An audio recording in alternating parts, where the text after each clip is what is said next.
अस्सलाम वालेकुम। Welcome to Tib online. आज हम आपको बताएंगे कि आमले का मुरब्बा किस तरह तैयार किया जाता है और घर में भी आसानी से तैयार हो जाता है, कोई ऐसा मुश्किल प्रोसेस नहीं है। तो सबसे पहले आपको चाहिए होगा सब्ज़ आमला, जिसे कि आपने चूने के पानी में भिगो के रखना है 2 से 3 दिन के लिए, और हर रोज़ पानी चेंज करना है ताकि आमले की तुलसी और कसेलापन जो है वो ख़त्म हो जाए।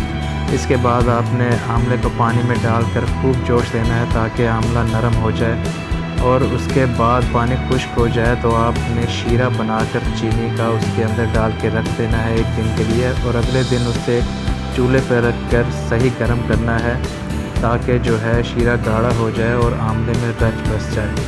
तो आमले का फ़ायदा ये है कि दिमाग और मैदे और जिगर को ताकत देता है, दस्तों को रोकता है, किसी को मोशन लगे हो तब भी आमला खाया जा सकता है और इससे जो है मोशन काफ़ी बेहतर हो जाते हैं। इसके अलावा जो आमला डेली इस्तेमाल करता है उसके बाल कभी सफ़ेद नहीं होते। आमले का मुरब्बा खाने का तरीका ये है कि इसे दिन में 1 दफ़ा इस्तेमाल किया जाए। सुबह नहार में 1 दाना खाया जाए, वो भी अच्छी तरह पानी से धोकर।